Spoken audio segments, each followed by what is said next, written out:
पिता आणि पुत्र आणि पवित्र आत्मा यांच्या नावे हालेलुया हालेलुया हालेलुया. येशूला धन्यवाद. प्रिय बंधू आणि भगिनींनो, पुन्हा एकदा आपल्या सर्वांचे स्वागत आहे. आज आपण जीवनात उन्नती कशी होते आपण पाहूया. जीवनात उन्नती व्हावी हे सर्वांनाच वाटते, परंतु सर्वांना जमत नाही. तर त्याला काही गोष्टी फार महत्त्वाच्या असतात.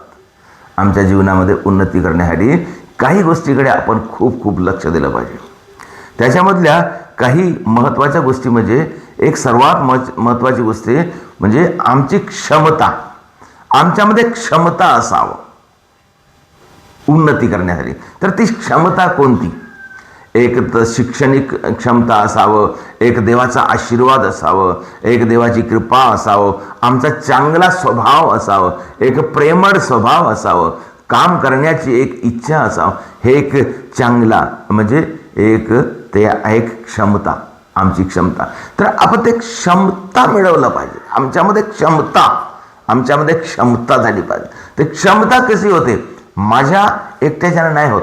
तर क्षमता प्रभूच्या आशीर्वादानं होते, प्रभूच्या कृपेनं होते.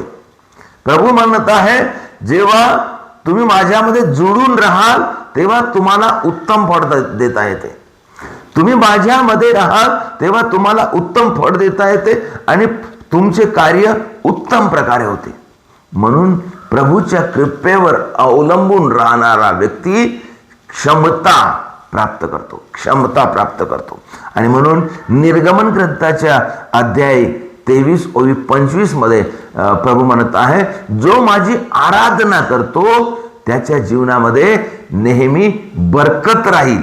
म्हणजे त्याला काही कमी पडणार नाही, त्याच्या अन्न पाण्याला त्याला कमी पडणार नाही. म्हणजे जो प्रभूची आराधना करतो, प्रभूची आराधना करणे, प्रार्थना करणे, वचन वाचणे म्हणजे आमची क्षमता वाढवणे, आमचा आशीर्वादाची आम्ही क्षमता वाढवणे.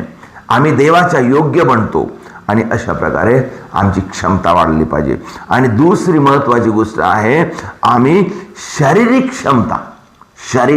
आमचं शरीर बळकट, आमच्या शरीराची क्षमता आणि आम्हाला त्या शरीराची क्षमता आमचे शरीर तंदुरुस्त करण्यात.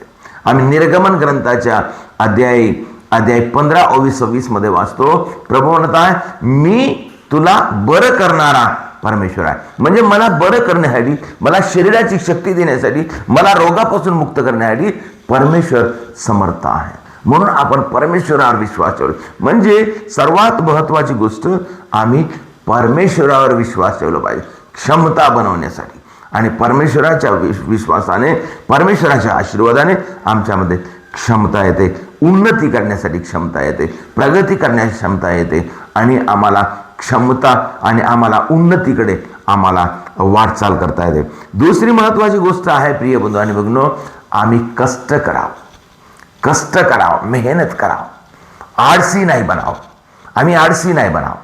आम्हाला शरीर दिलेलं आहे देवाने, आम्हाला शरीर दिलेलं आहे, देवाला शक्ती दिलेला आहे, आम्हाला बुद्धी दिलेला आहे, आम्हाला ज्ञान दिलेलं आहे. पुन्हा आम्ही ज्ञान मिळवण्याचा प्रयत्न करतो. आणि हे ज्ञान आम्ही कशासाठी? ज्ञान जेव्हा कमवतो, शिकतो, कशासाठी? हे ज्ञान शिकून आपण आळस करून त्याला नष्ट करण्यासाठी नाही. आम्ही रुपयाच्या दृष्टांतामध्ये आपण वाचतो. आम्ही मत्तयाची शुभवर्तमान अध्याय 25 मध्ये आम्ही वाचतो. त्याच्यामध्ये एका मालकाने 3 लोकांना पैसे दिले. एकाला 1000 रुपये दिले, एकाला 500 दिले, एकाला 200 दिले. आणि ज्याच्या त्याच्या परीने तुम्ही मेहनत करा म्हणून सांगितलं. आणि दोघांनी एक उत्तम कार्य करून त्यांनी काय केलं? त्याचे दुप्पट केले. आणि शेवटच्याने काय केलं? आपला पैसा लपवून ठेवला. त्याला प्रभू काय म्हणताय? अरे दुष्ट व आळसी दासा. म्हणजे त्याने काय केलं? तो दुष्ट बनला, म्हणजे आळसी बनला, म्हणजे देवाच्या इच्छेनुसार तो चालणार नाही. त्याला जे मिळालं आहे त्याचा त्याने उपयोग केला नाही. प्रियजनो, आम्हाला भरपूर मिळालेला आहे. काय मिळालेलं आहे? शरीर मिळालेलं आहे, बुद्धी मिळालेली आहे, आम्हाला सर्व काही उपलब्ध आहे. एवढं असून सुद्धा आम्ही आळस करतो. आम्ही जेव्हा या टायमाचा उपयोग करत नाही, वेळेचा उपयोग करत नाही, आम्ही मग काय करतो आहोत? नष्ट करत आहोत. म्हणून प्रिय बंधूंनो, आपण मेहनत करणे शिकावं. मेहनत कोणतं?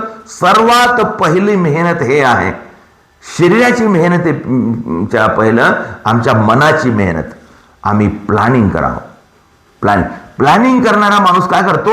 उद्या किती वाजता मी उठणार, किती वाजता काम सुरू करणार, किती वाजता खतम करणार, असं करतो. आणि हे पूर्ण करेपर्यंत त्याला झोप लागत नाही. काही लोक काय करतात?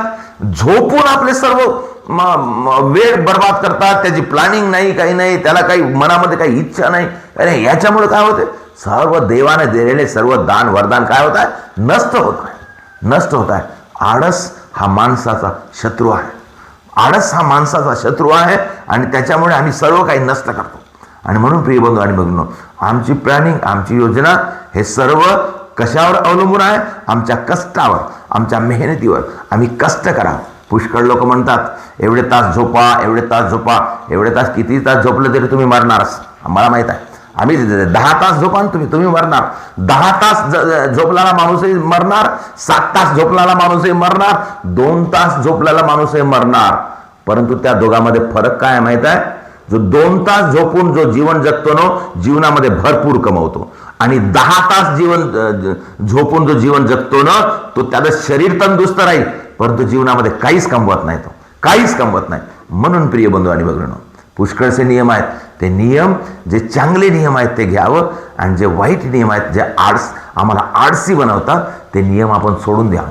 जे आळसी बनवणारे नियम आहे ते सोडून द्यावं. म्हणून प्रिय बंधू आणि भगिनींनो, आपण काय केलं? वेळेला महत्त्व द्यावं, वेळेचा उपयोग करावा. गेलेली वेळ पुन्हा येत नाही.